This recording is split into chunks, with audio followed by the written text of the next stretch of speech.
সংসারের কাজ প্রতিদিন গুছিয়ে করলে যেমন সময় বাঁচে, তেমনি মানসিক চাপও অনেক কম থাকে। অনেকেই জিজ্ঞেস করেন সারাদিন কাজ আর ভিডিও মেকিংয়ের পর ঘর গোছানো থাকে কিভাবে। আসলে এটা একটা অভ্যাসের ব্যাপার। আমার প্রিয় রুল হলো 2 মিনিট রুল। যে কাজটা করতে 2 মিনিটের কম লাগে সেটা আমি সাথে সাথে করে ফেলি। আপনার কি মনে হয় সারাদিন অনেক কাজ করেছি কিন্তু দিন শেষে কোনো কাজই ঠিকমতো শেষ হয়নি? এর মানে হলো আপনি হার্ড ওয়ার্ক করছেন ঠিকই, কিন্তু স্মার্ট ওয়ার্ক না। বিসমিল্লাহির রহমানির রহিম। হ্যালো এভরিওয়ান, আসসালামু আলাইকুম। স্বপ্ন নূরের সংসার থেকে আমি নূর আপনাদেরকে ওয়েলকাম করছি নতুন একটি লাইফস্টাইল ব্লগ ভিডিওতে। সারাদিনের ব্যস্ততার ভিডিও এডিটিংয়ের পর একটা গোছানো ঘর আমাদের মানসিক প্রশান্তি দেয়। অনেকে আমাকে জিজ্ঞেস করেন আমি আমার আলমারি বা ঘর কিভাবে এত মেনটেন করি। আজকের ভিডিওতে আমি আমার কিছু পার্সোনাল টিপস শেয়ার করব, যা আপনার জীবনকে আরও সহজ ও সুন্দর করে তুলবে। প্রকৃতির ছোঁয়ায় চুল হোক প্রাণবন্ত, নূর অর্গানিক হেয়ার অয়েলের যত্ন হোক একদম প্রাকৃতিক। গাছের শক্তি আর মাটির গন্ধ, নূর অর্গানিক হেয়ার অয়েলে ফিরে পান চুলের আসল সৌন্দর্য। কেমিক্যাল নয়, বিশ্বাস রাখুন প্রকৃতির উপর। চুলের যত্নে নূর অর্গানিক হেয়ার অয়েল। প্রতিদিনের যত্নে আনুন সবুজের সতেজতা, নূর অর্গানিক হেয়ার অয়েল। আমার নিজের হাতে তৈরি করা ক্যাশরাজ পাতা, তারপর হচ্ছে শিকাকাই, আমলকি, হর্তকি, বহেরা, ভৃঙ্গরাজ, এমন অসংখ্য ভেষজ উপাদান দিয়ে আমি নিজের হাতে আপনাদের জন্য অর্গানিক খাঁটি তেল তৈরি করেছি। যাদের লাগবে তারা অবশ্য দ্রুত আমার ইমো হোয়াটসঅ্যাপে নক করবেন, অথবা সরাসরি ফোন দিয়েও আপনাদের তেলের অর্ডারটি কনফার্ম করতে পারেন। আমি যে কী পরিমাণ এই তেলগুলো এতটা সচেতনতার সাথে আপনাদের জন্য তৈরি করেছি, সেটা হয়তোবা আপনারা দেখে বুঝতে পারবেন। তো যারা আমাকে বিশ্বাস করেন অবশ্যই আমার থেকে তেল নিয়ে আপনারা ঠকবেন না। আমার নামে যেরকম একটা নূর আছে, আমি দিল থেকেও অন্তর থেকেও নূর দিয়ে একদম আমার মনের আন্তরিকতা থেকে আমি আপনাদের জন্য সুন্দরভাবে নিখুঁতভাবে এই তেল তৈরি করেছি। আপনারা যদি আল্লাহকে বিশ্বাস করেন তাহলে এই তেল নিতে পারেন। তেলের মধ্যে কোনো ধরনের কোনো কেমিক্যাল বা কোনো ধরনের ভেজাল নেই। আমার নিজের হাতে তৈরি 45টিরও বেশি প্রাকৃতিক ভেষজ উপাদান দিয়ে এই তেলের গুণাগুণ আপনাদেরকে আমি বলে শেষ করতে পারবো না। ইনশাল্লাহ আপনারা হতাশ হবেন না, নিরাশ হবেন না। আমাকে যদি আপনারা ট্রাস্ট করেন অবশ্যই আপনারা আপনাদের কাঙ্ক্ষিত তেলটি নিতে পারেন। আপনাদের চুলের যত রকমের সমস্যা আছে সব সমস্যা দূর করবে এই একটি মাত্র তেল। চুলের আগাফাটা দূর করবে, নতুন চুল গজাতে সাহায্য করবে, চুল লম্বা করতে সাহায্য করবে, চুল করবে ঘন কালো রেশমি উজ্জ্বল, যা হয়তোবা আপনারা শ্যাম্পু করার পরে বুঝতে পারবেন। সপ্তাহে অন্তত 2 থেকে 3 দিন আপনারা চুলে ব্যবহার করবেন। সবকিছু শেফা দানকারী মহান আল্লাহ তাআলা, আল্লাহর উপর তাওয়াক্কুল করে আপনারা এই তেল ইউজ করবেন। আপনাদের চুলের যত রকমের সমস্যা আছে সমস্ত সমস্যা দূর হয়ে যাবে ইনশাআল্লাহ। এবার চলুন আপনাদের সাথে শেয়ার করি আমার ঘর গোছানোর টিপস। আমার ঘর এবং সবকিছু আমি একা হাতে কিভাবে মেনটেন করি। আশা করছি আপনাদের ভালো লাগবে। অল্প কিছু টিপস আকারে আপনাদের সাথে শেয়ার করব। অবশ্যই শুরু থেকে শেষ পর্যন্ত আমার সাথে থাকার অনুরোধ রইল। সংসারের বিশৃঙ্খলার প্রধান কারণ হলো জিনিসপত্র এলোমেলো থাকা। চাবি, রিমোট বা দরকারি কাগজপত্রের জন্য নির্দিষ্ট জায়গা ঠিক করে রাখা। ব্যবহারের পর জিনিসটি ঠিক সেখানেই রাখার অভ্যাস করলে খোঁজাখুঁজিতে সময় নষ্ট হবে না। সারাদিনের কাজের একটি ছোট ছোট তালিকা তৈরি করা। সবচেয়ে গুরুত্বপূর্ণ বা কঠিন কাজগুলো তালিকার শুরুতে রাখা। কাজ শেষ হওয়ার পর লিস্ট থেকে কেটে দিলে একটা আলাদা মানসিক প্রশান্তি পাওয়া যায়। যেসব কাজ করতে 2 মিনিটের কম সময় লাগে, যেমন খাওয়ার পর প্লেট ধোয়া, বিছানা গোছানো বা জমানো কাপড় ভাঁজ করা, সেগুলো জমিয়ে না রেখে সাথে সাথে করে ফেলা। এতে ছোট ছোট কাজ জমে আর পাহাড় হবে না। কাজের মাঝে বিরতি নেওয়া, একটানা কাজ না করে মাঝে মাঝে ছোট বিরতি নেওয়া। এতে কাজের একঘেয়েমি কাটবে এবং ক্লান্তি বোধ হবে না। প্রতিদিনের ঘরের অন্তত একটি ছোট অংশ, যেমন একটি ড্রয়ার বা সেলফ, গভীরভাবে পরিষ্কার করার চেষ্টা করুন। এতে পুরো ঘর একবারে পরিষ্কার করার বাড়তি চাপ নিতে হবে না। পুরো ঘর একদিন পরিষ্কার করার চিন্তা না করে ভাগ ভাগ করে নেওয়া, যেমন শনিবার কিচেন বা রবিবার লিভিং রুম, এভাবে ভাগ করে নিলে পরিষ্কার করার কাজটা অনেক সহজ আর গোছানো মনে হবে। ডিজিটাল ডিটক্স থেকে আমরা একটু দূরে থাকার চেষ্টা করব। কাজ করার সময় মোবাইল বা সোশ্যাল মিডিয়া থেকে দূরে থাকার চেষ্টা করা। অনেক সময় আমরা মনে করি 5 মিনিট ফেসবুক দেখব, কিন্তু দেখা যায় 30 মিনিট পার হয়ে গেছে আর কাজের দেরি হয়ে যাচ্ছে। মাসে অন্তত একবার চেক করা যে এমন কোনো জিনিস আছে কিনা আসলে যার কোনো কাজ যেটা কোনো কাজে আসে না। অকাজে জিনিস ঘর থেকে সরিয়ে ফেললে ঘর অনেক বেশি খোলামেলা আর গোছানো দেখায়। সব কাজ একাই নিখুঁতভাবে করতে হবে এমন কোনো কথা নেই। পরিবারের অন্যদেরও ছোট ছোট কাজে সাহায্য করতে বলতে হয়। এতে কাজও দ্রুত হবে আর সবার মধ্যে একাত্মতাও বাড়বে। ঘর একবার গোছানোর পর সেটা সারাদিন বজায় রাখাটা বেশ চ্যালেঞ্জিং। তবে ছোট ছোট কিছু অভ্যাস বদলে ফেললে এটা সম্ভব। ঘর সারাদিন টিপটপ রাখার জন্য অল্প কিছু টিপস আপনাদের সাথে শেয়ার করেছি। ঘর অগোছালোর প্রধান কারণ হলো জিনিস ব্যবহারের পর নির্দিষ্ট জায়গা না রাখা, যেমন কাঁচি, নেল কাটার বা বই ব্যবহারের সাথে সাথে নির্ধারিত জায়গায় ফিরিয়ে রাখার অভ্যাস করা। 1 সেকেন্ডের এই কাজটা করতে অনেক সময় ঘন্টার পর ঘন্টা লেগে যায়। তবে আমি মনে করব এই টিপসগুলো ফলো করলে 1 ঘন্টার কাজ আপনি 1 সেকেন্ড কিংবা 1 মিনিটে করে আপনার সময়টা ও পরিশ্রম বাঁচাতে। সকালে ঘুম থেকে ওঠার পর 5 মিনিটের মধ্যে বিছানা গুছিয়ে ফেলা।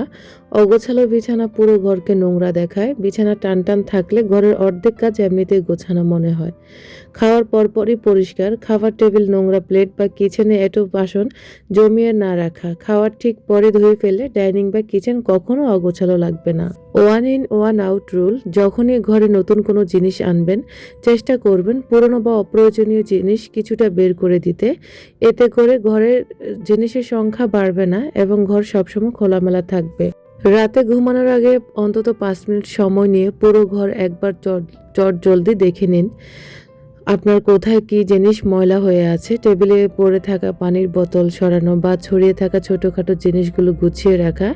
এতে পরদিন সকালে উঠেই একটা ফ্রেশ গোছানো ঘর দেখা যাবে বা আপনি নিজে দেখতে পাবেন। তখন আপনার মন এমনিতেই শান্তি হয়ে যাবে। সহজ কথা, ঘর নোংরা হওয়ার সুযোগ দিলে সেটা আবার বারবার গোছাতে হয় না। যেমন অনেকের ড্রেসিং টেবিলের উপরে পারফিউম, চিরুনি বা ক্রিমের বোতল ব্যবহারের পর সাথে সাথে জায়গা মতো রাখা। প্রতিদিন রাতে ঘুমানোর আগে ড্রেসিং টেবিলের উপরটা একবার মুছে ফেললে সকালে উঠে আয়নাটা ঝকঝকে লাগবে।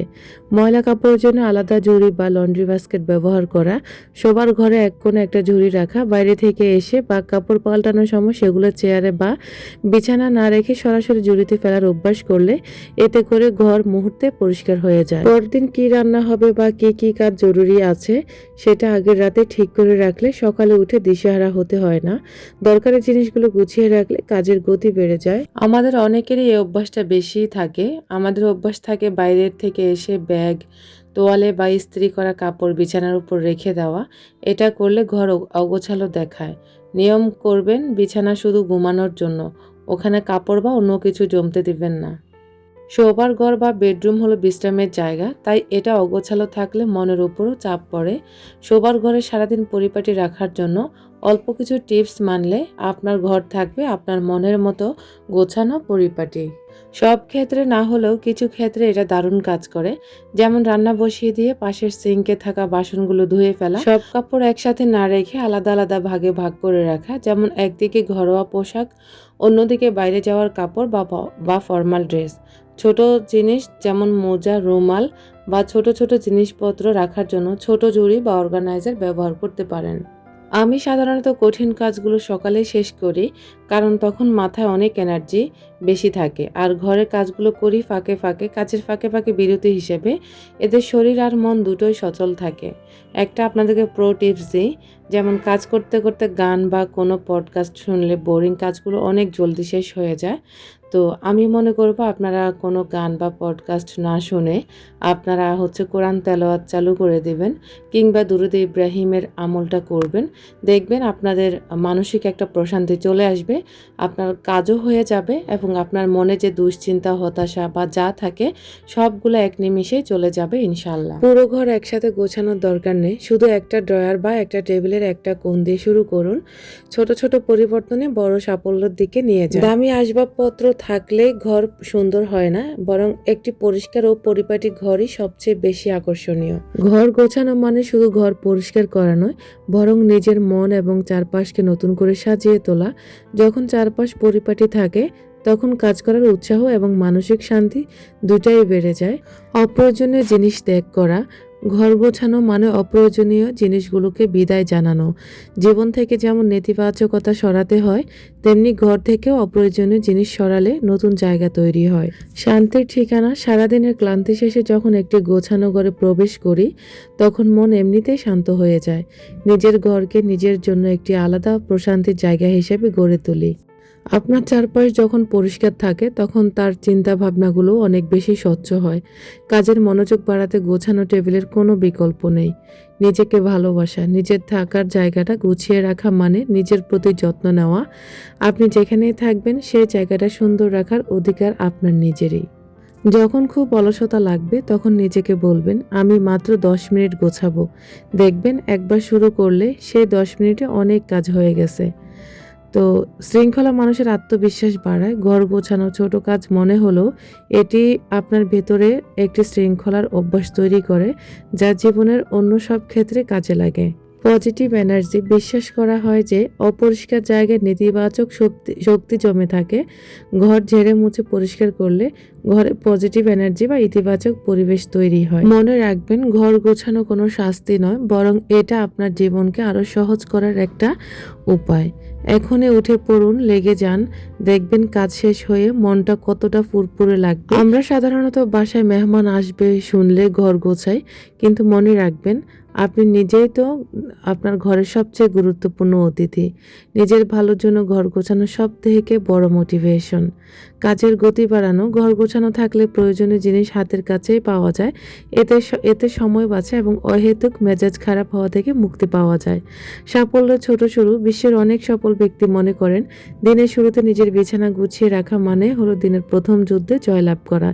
এই ছোট জয় আপনাকে অনেক বড় কাজ করার আত্মবিশ্বাস দেবে। আপনার চারপাশটা যেমন আপনার মনের অবস্থা সাধারণত তেমনই হয়। তো আজকের আমার টিপসগুলো আপনাদের কাছে কেমন লেগেছে জানি না, এবং কি কোনটা আপনাদের কাছে বেশি সহজ মনে হয়েছে সেটাও জানি না। তবে অলস আপুদের জন্য আজকে অনেক অনেক মোটিভেশনাল কথা বলে ফেলেছি। জানি না আসলে কার কাছে কেমন লেগেছে, তবে যখন যেভাবে ভালো লাগে সেভাবে ভিডিও মেক করার চেষ্টা করব ইনশাল্লাহ। তো এখন হচ্ছে আপনাদের সাথে প্রেশার কুকারে আমি ডাল রান্না শেয়ার করব। অনেকজন আপুরা হচ্ছে আমাকে কমেন্ট করছেন অনেক দিন থেকে আমি যেন প্রেশার কুকারে রান্নাবান্না শেয়ার করি, প্লাস আমার চুলার ব্যাপারে কিছু বলি। যদিও চুলার ব্যাপারে অসংখ্যবার বলা হয়েছে। চুলা এই যে আমি প্রেশার কুকারের সমস্ত ডালের মধ্যে সব কিছু দিয়ে, আপনারা তো দেখেছেন, দিয়ে আমি হচ্ছে ঢাকনাটা লাগিয়ে দিয়েছি। আর এখানে একটা আম ফালি করে রেখে দিয়েছি। আজকে হচ্ছে আম ডাল রান্না করব। তো এই সাইডে হচ্ছে প্রেশার কুকারে আমি ডালটা বসিয়ে দিয়ে সিঙ্কের যে অতিরিক্ত থালা প্লেটগুলো জমে গেছে সেগুলো আমি ক্লিন করে নেব। আর আপনি একটা কাজ ধরে বসে থাকলেন কিংবা হচ্ছে যে কোনো দিকে অমনোযোগী থাকলে আপনার ঘরের কাজ একটুও আগাবে না। আপনি মনের মাধুরী মিশিয়ে কাজ করবেন, দেখবেন আপনার শরীরে এমনিতেই এনার্জি এসে পড়বে। অনেকের কাছে আসলে কাজ দেখতে ভালো লাগে কিন্তু করতে ভালো লাগে না।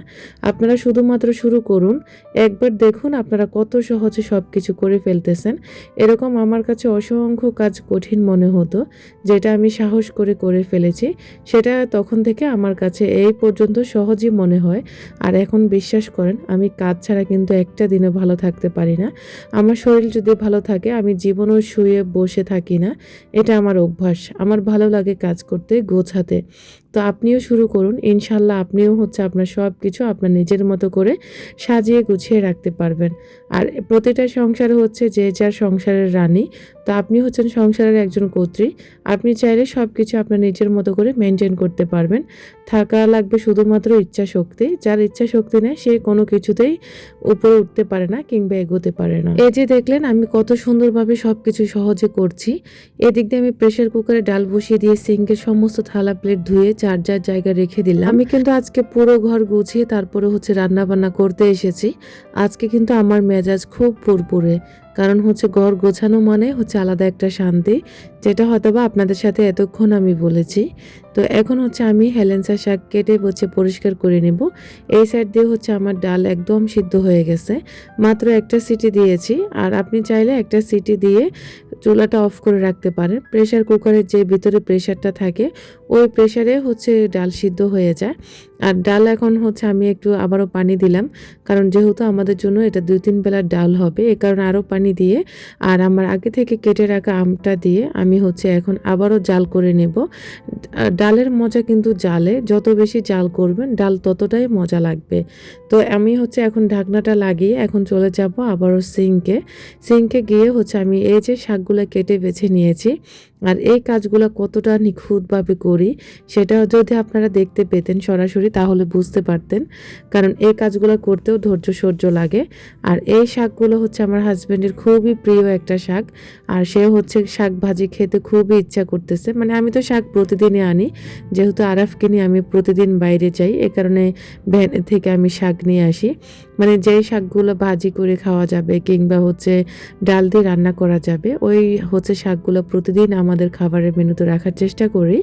আর এদিক দিয়ে হচ্ছে আমি ডালে বাগার দিয়ে দিয়েছি, রসুনকে একদম থেতো করে দিয়েছি যাতে করে রসুনের সুন্দর একটা স্মেল পাওয়া যায় ডালের মধ্যে। আর ডালগুলো বিশ্বাস করবেন না এত মজার ছিল মাশাআল্লাহ। তো যদিও আসলে অনেক দিন পর ডাল রান্না করা হয়েছে, আপনারা অনেকে আমার প্রিয় আন্টিরা আপুরা বিদেশ থেকে সবাই আমার রান্নাবান্না পছন্দ করেন, ইভেন দেশের মানুষও অনেক অনেক পছন্দ করেন আমার শাক রান্না, ডাল রান্না, যে কোনো সবজি রান্না আপনাদের অনেক অনেক নজর কাড়ে মাশাআল্লাহ আলহামদুলিল্লাহ। তা আপনারা সবাই দোয়া করবেন, যদিও আপনাদেরকে আসলে খাওয়াইতে পারিনি কখনো, যদি আল্লাহ পাক সামর্থ্য দেয় অবশ্যই আপনাদেরকে আমার এই ডাল ভাত অবশ্যই খাওয়ানোর চেষ্টা করব ইনশাল্লাহ। তো এই যে আমি এই পাতিলটার মধ্যে, আসলে এই পাতিলটা ছাড়া আমার অবশিষ্ট কোনো পাতিল নেই, এটাতে কষ্ট মষ্ট করে সব রান্না বান্না সব কিছু আমাকে হচ্ছে মানে ম্যানেজ করতে হয় আর কি। তো কিছুই করার নেই, এভাবে হচ্ছে জীবিকা চলছে আর মানে জীবন চলছে আর কি। তো এখন হচ্ছে এই যে দেখতে পেলেন আমি হচ্ছে শাকগুলোকে হালকা একটু সিদ্ধ করে নেব, বেশি সিদ্ধ করলে কিন্তু এই শাক তিতা হয়ে যায়, এ কারণে হালকা একটু সিদ্ধ করে আমি হচ্ছে নামিয়ে ফেলবো। আর এখানে আবারও একটা রসুন থেতো করে তারপরে একটা পেঁয়াজ দিয়ে আমি হচ্ছে ব্রাউন কালার করে নেব, আর সাথে কয়েকটা শুকনো মরিচ টেলে নেব তেলের মধ্যে। কারণ চাইলে আপনারা কাঁচা মরিচ দিয়েও করতে পারেন, তবে কাঁচা মরিচের তুলনায় দেখলাম যে শুকনো মরিচ দিয়ে হচ্ছে শাকের মানে মজাটা অন্যরকম আসে। তো এখন হচ্ছে আমি হচ্ছে তেলের মধ্যে আর পেঁয়াজ রসুনের মধ্যে শাকগুলো দিয়ে দিলাম। আর এতক্ষণ কিন্তু আমি পানি ঝরিয়েছিলাম, তবে আলাদা করে চিপে পানি ফেলানোর কোনো প্রয়োজন নেই, নিজে থেকে যা যাবে যাবে। তারপর হচ্ছে আপনারা এভাবে পেঁয়াজ রসুনের বাগারের মধ্যে দিয়ে ভালো করে নেড়ে ছেড়ে নামিয়ে নেবেন, ব্যাস হয়ে যাবে আপনার শাক রান্না, ভাজি আর কি, রান্না না।